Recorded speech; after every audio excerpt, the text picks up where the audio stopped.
we're live. Thank you guys for coming once again.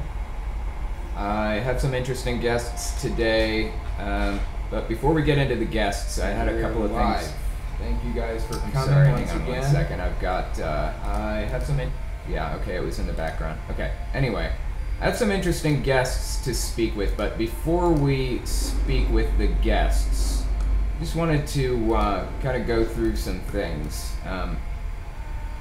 I've had this little segment going for the past few weeks, maybe month, where I go through documents that are hidden, kind of forbidden documents that the public is not supposed to see.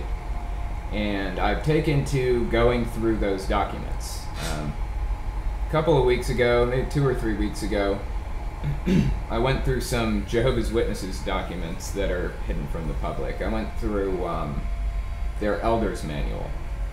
And I don't know, I thought it was kind of interesting. I also went through their God's Love book, although that's actually open to the public. And then a couple of weeks ago, I went through some Mormon books, things like that. I went through their secret handbook, and I found their documents from like 1899 to present. That was really, really interesting. A lot of it was kind of dry, but you know, you're not supposed to see that stuff, so by default I want to see it. I want to know what's in there. So I have today something pretty interesting. It is a whole bunch of leaked documents for Scientology. It's like a bunch of stuff about Scientology. So to give you guys just a brief little primer into Scientology, what it is, and you know, where these documents are used and who gets to see them.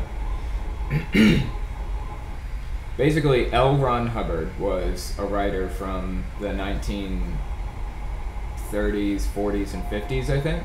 And he's a science fiction writer. He wrote Pulp Fiction. And it's basically just like, he got paid like 1 penny per word kind of thing. And he just busts this stuff out. And so anyways, I think he's the most, he is the author with the most published writings on record or something like that. And eventually in like the 50s, I think, 40s or 50s, he decided to start a religion. He wrote this book called Dianetics, the Modern Science of Mental Health, I think it's called, or something like that. And it's basically just this, his ideas on psychology, how it works and what it is, and all of this other junk. So for the live stream, I actually have the Scientology Wikipedia page pulled up here, but essentially he would say things like you've got, so if somebody experiences a trauma, you've got, and I don't want to go into this in too much detail because I know I'm going to mess it up, and I don't really want to mess it up, so I'll just kind of skim the surface here, what I'm sure about. If you've had a trauma, then you keep reliving that trauma because it affected you so deeply. So what you have to do is relive that trauma in detail. Just go over it, talk about it, remember it, and finally that trauma will leave you, right? And it sounds sciencey, it sounds legit, but a lot of the things in this Dianetics book are really, really shady and not based on science at all. But once you get into Scientology, you'll discover that what they do is they have this thing called an E-meter, and it's basically just a galvanic skin resistance tester. It's one of the things that you find in a lie detector test. And it pretty much just measures the amount of sweat on your skin on a very minute level. So what you'll do is these E-meters cost like, so I built a galvanic skin resistance tester myself just with a soldering iron and some circuit board, just as a fun little project. It took like 2 resistors and like a little tiny transistor, just real basic stuff, it cost me, ultimately, just in wire and parts, it probably cost me $2. It's just dirt cheap. But they're selling theirs, which is exactly like mine, for thousands of dollars. Let me look it up here.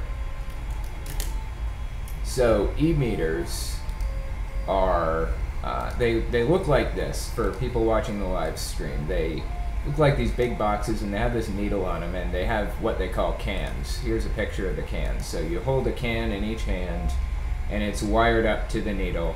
And when you start feeling anxiety or stress of some sort, your skin starts to sweat a little bit. The skin on your fingers starts to sweat, and the cans send that electrical change between your skin and the metal of the can to the needle, and the needle will wave a little bit. So what happens is they have these auditing sessions. You'll go in there and you'll recount parts of your life, and they will, if they see the needle wave on the e-meter, they'll say, "What was that? I just saw the needle wave. Tell me more about what it is you're feeling or what you're thinking," right? So, in theory, it sounds okay. It's just like a regular old therapy session with a weird device that's pretty unnecessary ultimately. But the problem is that they don't just stop at your current memories. What they believe is that you keep getting reincarnated, and you have all of these things inside of you, these emotions and fears from past traumas. Like in a past life, you, I don't know, got in a car accident, 100 years ago or 50 years ago or something, when you were in another body, and that's coming back to you. That's exhibiting itself in your stress. So what they say is they want you to go back to that. So they'll say, "What are you feeling right now? What are you thinking? What do you picture in your mind when they see that needle wave?" And they'll say something like, I don't know, "I see a person with a top hat." And they'll say, "Okay, expand on it. What else do you see around you?" And they'll say, "I see a barn." And they'll say, "Okay, open the barn door. Now what do you see?" And they'll just go into detail until they've created this false memory in your mind. And they say that you need to relive this memory to get the trauma out. So that's kind of where it veers off of, it veers off into crazy land, for lack of a better term. It gets really, really insane. And so here are the levels. Okay, so there are levels in Scientology. You've got, it's called the bridge. Let me see if I can find the bridge. Scientology bridge. Okay, so we've got different levels here, right? This is a really, really big paper. Okay. So it starts here at the bottom. It's New Era Dianetics. And then we've got Expanded Dianetics. And this is just kind of entry-level stuff. Those are the two entry levels. And eventually, over time, you can get yourself up to clear. You can go clear. And I'm sure you guys, some of you at least, have probably heard of the documentary called Going Clear. That's what it's all about, is Scientology, and how messed up it is. But you should watch it if you haven't seen it. It's on HBO. Anyway, so if you go clear, it costs you around $100,000, because each auditing course costs money. Reaching the next level costs money, a lot of it. So when you go clear, what it means is it means that you've addressed all of your past traumas, and your mind is completely clear of all of that stuff. Now, if you go clear, you're supposed to be superhuman, supposed to be able to move things with your mind and just control space and energy and matter, and you never get sick, and all of these ridiculous claims that have completely been disproven. But and they say that this is like a metaphorical thing now. But at the time when Hubbard wrote this, back in the 50s or 60s, it was not metaphorical. They believed this. This was legit. So don't let them tell you that it's a metaphor or any of that other BS. It's not. That's what they believed at the time. So, anyway. Tom Cruise has a habit of going on talk shows and saying it's metaphor and all this other junk. So, anyway, so the bridge, this is the bottom portion of the bridge, right? You've got New Era Dianetics, Expanded Dianetics, Clear, Sunshine Rundown, Solo Course, OT Preparations, and then Solo Course again, Part 2, OT Eligibility. And then you've got OT1, OT2, and OT3. Now, OT stands for Operating Thetan. So they have a whole bunch of beliefs about how humans got here. So when L. Ron Hubbard, when he was kind of starting this whole thing, he went through his own auditing sessions. I guess he audited himself or whatever. So when he did his own audits, he remembers this whole story about this galactic overlord who, now bear in mind, this story is not open to the public. This is getting into secret document territory. It's this galactic overlord who ruled over a planet much like ours, in a solar system much like ours, drove cars much like ours from the 50s or 60s, and all this other junk. And that's like a direct quote from Hubbard, by the way. And he was trying to bring people in under the guise of paying their taxes. So he's getting people to come in to his headquarters to pay their taxes. Dude had a real problem with paying taxes. And when they got there, he would freeze them, put them to sleep and freeze them, put them on planes and fly them to Earth and drop their bodies into volcanoes on Earth, and then drop atomic bombs, or maybe hydrogen bombs, onto the volcanoes, just completely obliterating the people that he dropped on there. So, like I said, this is coming from his auditing sessions. He remembers this. So the idea is now the souls of those people who were killed by the hydrogen bombs, I think, they are now floating around. By the way, I know the stream's in 480p. I'm working on fixing that. You guys are just going to have to deal with it. Sorry. For now. Next one will be better quality. Anyways, so the idea is now the souls are floating around, and they're called Thetans, and they inhabit people. So this is information, like I said, you don't get this until higher levels. I'm not sure if it's told to you at OT1 or OT3. I know you get a briefcase at OT3 that is filled with writings from L. Ron Hubbard, but I'll get into that briefcase in a second. So basically the idea is once you reach OT, you are trying to exorcise these Thetans from your body. So when you were born, these Thetans saw a young, vulnerable body that they could try to inhabit. So they all crowd into it, thousands of them all crowd into newborn babies. And now that you've reached OT level, your goal is to not just go clear dealing with past traumas, now your goal is to exorcise these Thetans. Now, I'm not 100% sure how you go about doing that, but once you get to that level, I think it's OT3, you get this briefcase, and it's locked, and they say, you need to guard this with your life. If anybody reads the documents in that briefcase, they will do what's called freewheeling, where they won't be able to deal with... now, bear in mind, this is Scientology's terminology, not science's terminology. They say it's freewheeling. You won't be able to deal with what you learned in the files, and you'll just go completely batshit crazy. You'll just go insane.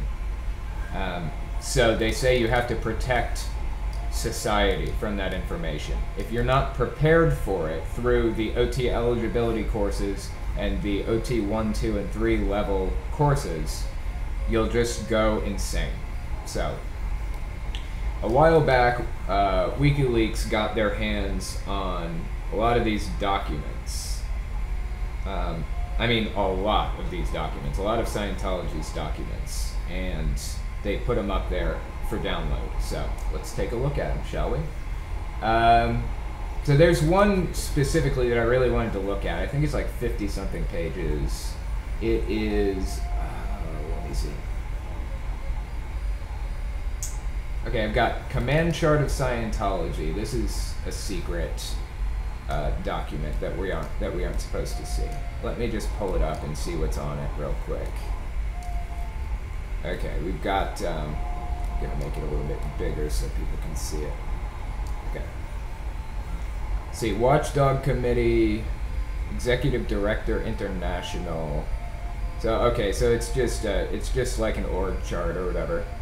Flag, Command, Bureau with an X, B-U-R-E-A-U-X. It's not how you spell bureau. Let's see, Continental Liaison Office. Sea Org Service Organizations, Celebrity Center Organizations. See, that's another thing, is they have a lot of celebrities in this organization. Tom Cruise, of course, is probably the most famous. Then you've got John Travolta. He's real famous in there. But he's not very active. And there's been some level of...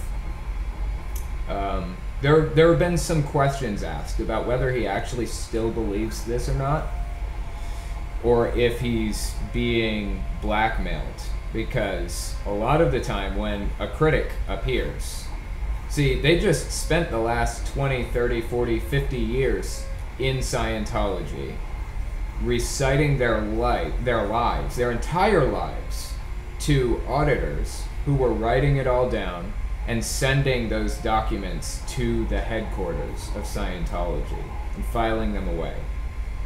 So if a critic comes out, by 50 years in, you've pretty much told your entire life, every detail of it, every trauma, everything, to the leaders of Scientology. So when critics emerge, what happens is some documents will show up on newsroom desks about your life, about you sleeping with your wife and how you do it, or having affairs, or anything. They are completely 100% ruthless, and it's really, really, really sad and heartbreaking. They'd come after people that I know, like Chris Shelton, for example. They have a website on him. They create websites about people. Let's see. Who is Chris Shelton? Okay, here we go. Very first top Google result. Chris Shelton, Leah Remini's expert, is just a deadbeat dad with a history of lying. So obviously none of this is true. And you know, it's possible it is, but I absolutely will not take Scientology's word for it. See, this is what they do. They buy domain names that sound legit. LeahReminiAftermath.com. That's the name of Leah Remini's TV show, Aftermath. Or something like that. I forget what it's called exactly. But anyway, that's what they do. They buy these domain names that sound legit, and they put these smear pieces on them. I mean, it's insane. This is a really good guy. Honestly, good guy. I know him personally. He worked for Scientology for 20, 30 years, and they did this to him. It's just so sad. They're absolutely ruthless. I mean, just look at some of this. Shelton never communicated with his son, refused to pay any child support, and severed all communication with both mother and child. For all I know, that is not true at all. I don't even know if he has a child. I mean, I have no idea. I know nothing about the guy, but I mean, nothing about his personal life like that. But I would never take Scientology's word over anybody else's. Like, this is crooked stuff. They've been known to manufacture documents and stuff too. In fact, Scientology committed the biggest hack on, they stole the most documents from the US government in history, or something like that. They had this huge hacking job they did and stole a ton of documents. The FBI went in and raided their headquarters, all kinds of ridiculous stuff. Really, really harmful organization. So, anyways, yeah, that's what they do. That's what they have a tendency to do, is really mess with people. It's pretty heartbreaking. So I had a couple of other documents. I've got this one. This is the one I was hoping to find. I believe this is this document's only accessible if you are OT3 or higher, which, like I said, it costs about $300,000 to get to that level. God, this is insane. So it's secret writings by Hubbard, is what it is. I mean, it's in his handwriting. Let me just skip down a little bit so you can see. Yeah, so you can see that this is just straight up his handwriting. He was just scribbling things down. It's really messy and hard to read, so I don't know how much I'll be able to read, but we'll give it a shot. So yeah, and you know what? Actually, this one has a table of contents. So I am honestly proud of these guys. They're doing a good job by putting a table of contents in. It's something the Mormons couldn't manage until 1986, so I have to give them that at the very least. So we've got OT1 check sheet, clear and OT. Remember, OT stands for operating Thetan. An open letter to all clears. Floating needles. Yeah, floating needles, that's probably in reference to, like, when they're doing auditing sessions and you see the needle flutter a little bit, you know somebody's stressed out about something and you want to expand on that. The state of clear, the nature of a being, the difference between the comm cycle in regular auditing and the comm cycle in solo auditing. OT2 handwritten additional instructions. Okay. New OT3. Okay, there's actually a specific thing I'm looking for in this document. See if I can find it. Okay, so I'm gonna go to page 231. I hope the pages are numbered. Oh my God, please tell me they're numbered. Okay, well, I guess they aren't. So 1950 is when they invented page numbers. Oh no, 1978. Okay. So 1978 is when they invented page numbers. And 1986 is when the Mormons discovered a table of contents. Oh, man. Okay. I'll just use the page numbers on the side. They're not exactly accurate, but they're probably closer than nothing. Okay. So let's see. These are prerequisites for the course. Advanced course regulations and security. No offline advice may be sought in cases of students on the advanced courses. Any unusual solutions sought or questions asked must be answered only by referring to relevant advanced course materials. Okay, that's pretty standard stuff. Okay, here, this is the story. This is the story that Hubbard wrote. So when you get your OT3 briefcase, this is what you open it up and find. The head of the Galactic Confederation, 76 planets around, larger stars visible from here. Wait, I'm trying to read. It's really fuzzy. Founded 95 million years ago. Very sparse something. Solved overpopulation. 250 billion or so per planet. 178 billion on average. Okay, now hang on. We're dealing with a serious population problem here on Earth, and we're up to, what, 7 billion? These guys have 250 billion people on their planet? I don't think so. Okay, let's just continue. He caused people to be brought to some weird word, and put on an H-bomb, put an H-bomb on the principal volcanoes. And then the Pacific area ones were taken in boxes to Hawaii. And the something area, this is really hard to read, Las Palmas and their packaged, I want to say. His name was Xenu. He used renegades. Virgins something. God, I wish his handwriting was easier to read. Captured him after 6 years of battle and something. Put him in something. Has since been absent. I wish it was typed. It's really hard to read. But anyway, it details this big long story about Xenu and everything. There are 40 body O's who cannot be audited and exteriorized. There are suppressive bodies who require power processes. So if you actually go through and read this whole thing, which I have read the whole thing, it's just been a while. It sounds like the writings of a madman, straight up. I mean, he sounds like a nutcase.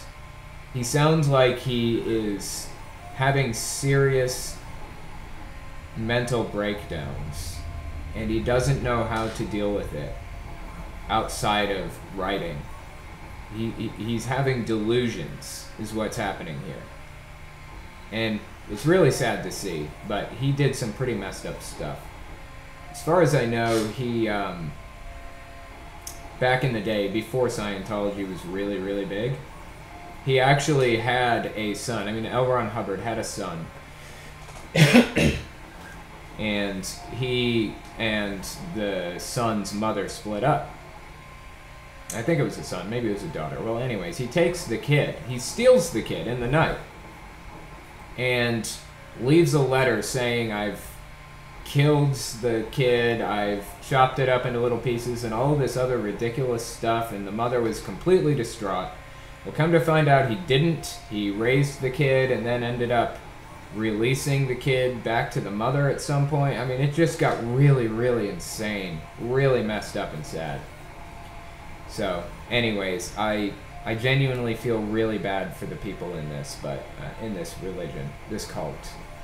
But I would say on a scale, these guys are, if it's between Scientology, Jehovah's Witnesses, and Mormons, I'd say Scientology is the most extreme. They blackmail you, they do everything they can to squeeze you into submission. If you're into psychology in any way, if you're a psychologist or anything like that, you're evil by default. You're an SP, a suppressive person. You're basically what amounts to disfellowshipped with Jehovah's Witnesses or apostate with Mormons. Just for being a psychologist. Just for being interested in the thing, in the field. They will do everything they can to ruin your life.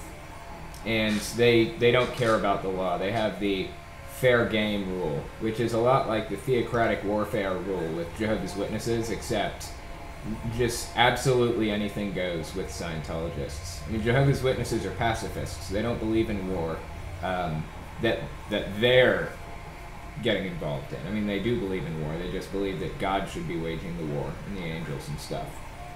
But Scientologists are not pacifists. They have been known to break the law and do really terrible, violent things. And use psychological techniques on people to get them all riled up and pissed off. And make fools of themselves and then quote mine those recordings. They'll record everything. It's just super messed up. It's really messed up stuff. We need to bring these people down, so... Anyway, that's about the end of my diatribe about Scientology for the moment. So, let's see if we can move on to guests. I was hoping to speak with Raya. Let me see if I can unmute Raya. Oh wait, Raya is already unmuted. Are you there, Raya? Well, your server unmuted. Are you there? Hello. Hey, any way you can turn your microphone up a little bit? Not sure. Okay, that's fine. I'll see if I can turn it up on my end. If you click settings and then click Wait, I bet voice. she's on mobile. Are you on mobile? Oh, okay. Yeah. She's on mobile. Okay. Give me It's a a second. little harder then. Hang on, give me 1 second to just change some settings here. I've never channel one time, didn't I? My main channel. I didn't actually have you on, but I went through our chat logs and kind of had somebody read the script. But do you want to kind of detail like what your story is? You're an ex-Jehovah's Witness, right? Yeah. Basically, I got disfellowshipped, and I wanted really bad to go back and, do everything right. And I went and talked to the elders, and I got disfellowshipped. And then later, I wanted to look into religions, and I asked to go to a church, and I got kicked out of where I live. So, tell me this, like, what was the reason for getting disfellowshipped? You don't have to tell us if you don't want to, but... It was a lot of stuff. For one, I dated a girl for 6 months. I would get drunk. I snuck to parties. I did a lot of terrible stuff. Terrible. Was it actually terrible, or was it just terrible in the eyes of Jehovah's Witnesses? Yeah, some of it was terrible, like getting drunk, but most of it was just an opinion thing, I guess. Okay. So, something that I had to kind of come to terms with when I got out of the religion was I had to stop calling it the truth. I constantly called it the truth, right? Some of that loaded language that they work into your mind, it's really hard to break. So you dated a girl, you said. Are you gay, or are you straight, or bi, or what? Not very sure. Okay, not very sure. That's a fair answer. Interesting. So what else happened? Like, after you got disfellowshipped, you said, where were you living exactly? You were living with family or something, right? Yeah, I was living with my grandparents. Okay. So what happened after you got disfellowshipped? You said you were trying to kind of get reinstated, right? Yeah, for 6 months I had a really good spiritual routine. I'd wake up every morning, read the Bible. I answered questions that I made to try and get myself emotional about it. I prayed at least twice a day, usually more, and I made sure to try and basically ruin my friendships with people who are worldly because I wanted to do things right. But after 6 months, I just had to realize that I wasn't happy and it just wasn't working. Right. So what was the thing that finally got you out? Like, what was the straw that broke the camel's back, made you realize it isn't true? Well, it's just every meeting that we went to, it was supposed to be encouraging, but it just wasn't. I would go in there and the people that I loved wouldn't talk to me, so eventually I just had to realize that it wasn't some kind of punishment thing, it just wasn't love. It was just really terrible. Yeah, definitely. I know exactly what you mean. It is a terrible thing, and it's kind of sad to hear that you kind of ruin friendships with people on the outside, because that's one of the most important things about leaving, is forming those friendships and maintaining the bonds, because once you leave, you're just out of luck. You have nobody, right? So hopefully you hopefully you could at least mend some of those fences and it didn't completely cripple you. Yeah, there's a couple that are still okay with me, but a lot of them are pretty mad. Yeah, I can understand, but that's really disappointing to hear. So how are you doing now? Like, where are you in life now? And how long has it been since all of that went down? Yeah, it's been about 10 months now. It was October 25th, 2017. I'm just kind of, I guess, planning for college, trying to figure out what I want to do, trying to get used to doing normal stuff. Sure. Okay. So, good. So you're planning on going to college, you said, right? Yeah, I think so. Good. I'm so glad to hear that. So, you said your grandparents kicked you out, right? Yeah. So what happened with that? Like, where do you live now? Like, how did that go? What did that conversation sound like? Well, I was talking to a friend at school about all my religious issues, trying to figure stuff out, and I was trying to find like a Christian thing, I guess, to believe in. So there was this girl at school that I knew that was Church of Christ, and she seemed to know her Bible really well, and she invited me, and I was like, sure, I want to go. I'd like to check out a place that knows their Bible. And so I went home and I told them that I was researching religions, and they already knew that, and they said that was great. And I honestly didn't expect them to freak out, but I was just like, hey, I want to go check out a church. And they kind of got quiet, and they were like, where? And I was like, the Church of Christ in town. And they freaked out, and they started yelling, and they were like, if you go there, don't ever bother coming home. And so I went to my room, and they left me alone for a little bit, and they came in. And I was like, so do I need to leave for sure? And she was like, yeah, you need to find a place to go. That's so insane. So that's something else I've noticed about Jehovah's Witnesses and shunning and things, right? I imagine if you had managed to stay there, if they had let you stay with them, you would have probably had a higher chance of staying in Jehovah's Witnesses ultimately than if you were just kicked out on the street like they did. So Yes. that's why I find it so strange that they decide to shun you and kick you out instead of trying to keep you indoctrinated. Like, it seems like a counterproductive goal, you know. Yeah. But Well, they pretty much knew that one of my parents would force me to live with them and would kind of shove it down my throat too, you know? So. right. So they were living up to Jehovah's standards and still making sure you were indoctrinated anyways, basically. Yeah. Yep. So you said you live with one of your parents now, right? Yeah, I live with my mom now. Okay. How is it? How's that going? Honestly, I mean, she's kind of bipolar, so it's very difficult sometimes. She's just kind of crazy, but you know, it's what I got for Yeah. like another year or so. Yeah, I understand. So is she Jehovah's Witness, or? She's actually disfellowship, but she still believes it. So Okay. she still goes to meetings and all that, and she's working on reinstatement. Okay, wow. So she still shoves it down your throat then, I guess, because she's still indoctrinated. Oh yeah, yeah. That's a shame. Well, just make it a little bit longer. I figure you'll get to go to college soon and you'll be out of that situation. So it's Yeah. it's a struggle acclimating yourself to real life after getting out of that and being surrounded in it from birth. It's really, really difficult. So let me ask you this then. This will be my final question. I'll move on to another guest, but what is your what do you miss the most about being in the religion?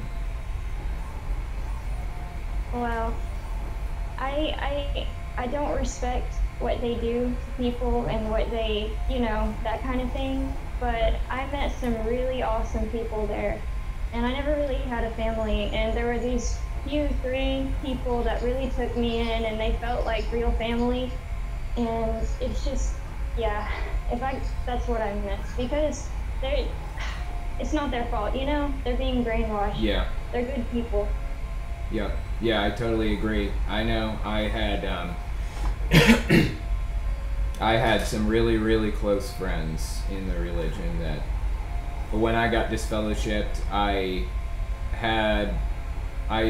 talked to one of them on the phone for like an hour, and that is the very last time I ever talked to him, and probably the last time I ever will talk to him. It's heartbreaking, but Yeah. we will tear it down one way or the other in the end. So just hold out. Anyway, all right. Well, I appreciate you coming on and talking to me. That's pretty interesting. And maybe I'll talk to you again, okay? Okay, thank you. Yeah. It's really heartbreaking. If you guys haven't seen the video that I did with her, I forget what it's called now, but it's it was scripted, so I read my parts and I had a friend read the female part, Raya's part, and it was basically just reciting our chat logs. Like, we talked for a while and she told me her story and things, and yeah, it was just reading our chat logs out, and it was some pretty heartbreaking stuff. At some point, maybe I'll put the link to that video in the description of this podcast, but yeah, it's really heartbreaking. So.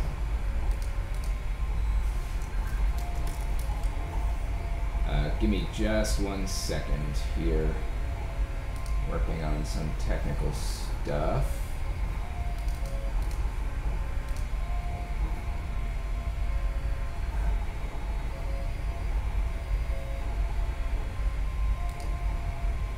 Sorry, just take me a second here. Okay, I'm gonna unmute Squinny. Are you there? Ouch, my ears. Squinny. Okay. I have a Wonderful Wine compilation. 2 of them, actually. Are you there? I went to summer camp, and at the end of each week we have a closing campfire. And at that closing campfire, there's a bunch of skits. I don't think that Squinny is available. Never mind. Let's see. I'm gonna unmute Julius Caesar. I may come back to Squinny in a couple of minutes. Okay, Julius Caesar, can you hear me? Yep. Yes, I can. So we haven't talked on here before, have we? On the podcast? No, we haven't. So tell me, like, what religion did you come from? Are you still religious? No, I'm atheist. Identify as atheist. I was Catholic for pretty much most of my life up until about a year ago. Very interesting. Catholic, huh? So was it like Roman Catholic, or was it a specific denomination, or is it just straight Catholic? Roman Catholic, yeah. Okay, so what was it like? I mean, what kind of things did you do? I've never been to one of their masses. I'd like to go, though. So yeah, it was, the experience that I had was pretty positive. I get the mass is pretty straightforward. The priest walks in, his assistants walk in, the altar boys they're called, does some praying, and the readings happen. Everyone sings some psalms. They do some more prayers, the Eucharist, and then it's pretty much over. Interesting. So actually, hang on one second. Just gonna modify something here. Okay. I turned my volume up for Raya, and now I have to turn it back down. Okay. No worries. Sorry about that. So, what is the Eucharist exactly? So the Eucharist, they teach that when you take, it's bread and wine that you consume in the Eucharist, and we're taught that that's the body and blood of Jesus Christ. So there is a process that the priest does. So a psalm is playing, and the priest does something called a transfiguration, and he basically says some prayers, usually in Latin, and it's the bread and wine is transformed into the body and blood of Jesus Christ. And that's what the parishioners take. Right? Something? It's called Transfiguration. Wait, is that what it's called? Transfiguration?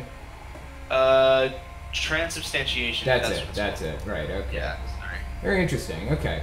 So from what I've heard, Catholics have like a lot of rituals, a lot of repeating words and things like that. Has that been your experience with it?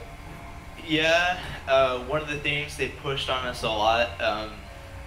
My second year of preparing for my confirmation, they pushed the rosary a lot. I'm not sure if you're aware of what that is. Yeah, a little bit, but go ahead, because some of the viewers may not know.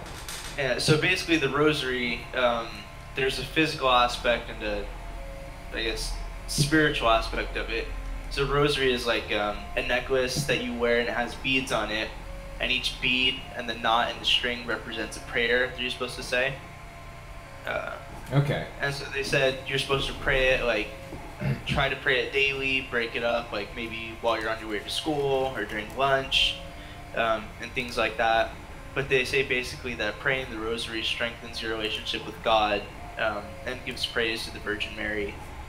Okay, interesting. So if you guys are watching the live stream, I actually have a picture of the rosary pulled up here. So correct me if I'm wrong, because I may be incorrect here, but as far as I know, you start with the cross in your hand, and then you touch the first bead, and you say a prayer when you're holding that bead, right? Yep. So do you know which prayer it is for, like, the first? I think it's the first, 5 beads or something is the same prayer? No, so I want to say the first bead is the Glory Be. I forget the prayer now, and then the next 3 beads, you see how there's a small gap between that first bead and then the set of 3? Yeah.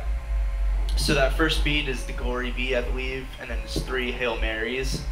And then that last bead before you reach that oval part is called the Apostles' Creed. the Apostles' Creed, and that's another prayer. Is it roughly as long as the Hail Mary prayers, or is it? No, the Apostles' Creed is pretty.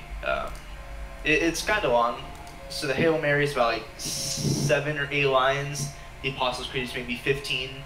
Okay. And there are 2 creeds that we recognize in Roman Catholicism. There's the Apostles' Creed, and there's the Nicene Creed, and both of them basically detail what Catholics believe in, the core tenets of the church. Really? So the Apostles' Creed is kind of the shortened version, and the Nicene Creed is the version that they recite during the Mass. So they're basically reciting their beliefs and their whole dogma, start to finish, Right. when they do this whole thing. Yeah. Wow, that's amazing. What were you saying? Yeah. So then, after you progress past that oval, it is you pray 10 Hail Marys in a row, and then it's an Our Father, and then there's actually the mysteries, and the mystery that you recite is different based on the day of the week. Like, I think there's the sorrowful mysteries, there's the joyful mysteries, the exalted mystery, something like that. Okay. But you pray a different mystery based on the day of the week, and it's supposed to tell some of the most holy mysteries that the church believes in. Oh, like what? Explain. Like Jesus died on the cross or something, or was resurrected? Let me see if I can find it. Okay. While you're looking for that, I was actually just going to read the Hail Mary prayer. I think that this is the entirety of it. I could be wrong, but it says, "Hail Mary, full of grace, the Lord is with thee. Blessed art thou among women, and blessed is the fruit of thy womb, Jesus. Holy Mary, Yep. Mother of God, pray for us sinners now and at the hour of our death. Yeah, Amen." our death. Yeah, that's the Hail Mary right there. And so you say 53 of those Jeez. when you do one rosary. Yeah. That's crazy, man. That's a lot of praying. Yeah, and so one of the things I remember, so my mother passed away when I was 8 years old, and one of the things I remember, it's a Mexican tradition, so I'm full Mexican, so one of the things that they do is for 9 days after the death of a Christian, the family members and close friends will come together and they'll recite a rosary each day, and then there'll be candle lightings and dinners or things of that nature. Right. That's very interesting. So there's like a lot of cultural stuff involved in Roman Catholicism and in I guess in Mexican culture, right? Yeah. So Roman Catholicism is pretty tied to Mexican culture. They kind of go hand in hand, and you notice it a lot if you're Mexican, at least part Mexican. You start to notice it. Yeah, that's what I've heard. I've heard that Catholicism is really popular in Mexico and Central America in general. That's really interesting. So is there anything else that you wanted to add to the conversation? Like, how did you end up finding your way out of that religion? Exactly. So one of the things I noticed, this was probably when I was 13 or 14 and I was just starting my preparation for confirmation, was that a lot of the prayers and things that church officials would tell me would be that, one day God is going to fix all your problems. No, that's not exactly what they said, but that was kind of the message behind what they were saying, was that God is with you, God is going to fix all your problems and help you, and you'll lead a fulfilled life thanks to God and thanks to your continued worship. Right. And so I thought to myself, and I was like, well, my mother died, but I'm kind of still in the same situation. My dad's raising me on his own, and there hasn't been any problems with that at all. It's just that I have one parent. I think at the same time I was diagnosed with epilepsy, and there was no God to help me with that. It was medication that solved the problem. So it was just a lot of, I guess, kind of thinking, all of the problems in my life aren't solved by God. They're solved by either me being proactive or just chance. There's no spiritual or godly explanation for what. Right, I'm with you. Well said. And a lot of people come to realize that eventually, that it's the whole impotent or evil argument, I guess, a microcosm of it, where God either can't do anything to help or won't, right? So that's pretty interesting, though. I'm glad that you found your way out of that, and I appreciate you coming on and talking to me. Yeah, I've been watching your stuff for a while, and I just wanted to come and share my experiences. And I don't know if we have have much more time left, but there is one more thing I wanted to talk about. Sure, go ahead. So my friend, or I'm not sure what our status could be called now, but about 2 or 3 weeks ago, she came to me, texted me, and she was like, well, so I'm studying with Jehovah's Witnesses now.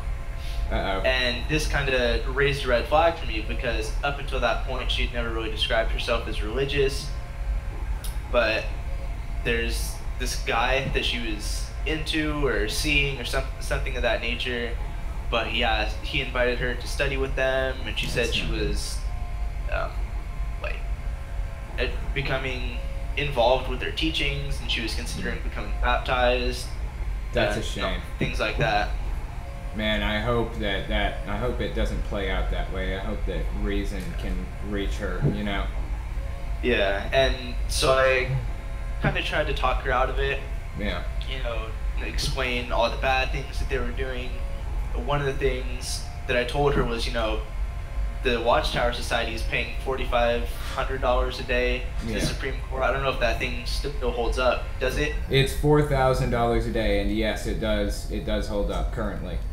Yeah. So I told her, you know, they're paying that large sum of money per day to the Supreme Court to protect the names of convicted or suspected pedophiles. Yeah. Like, do you really want to spend your time and donations? Your money?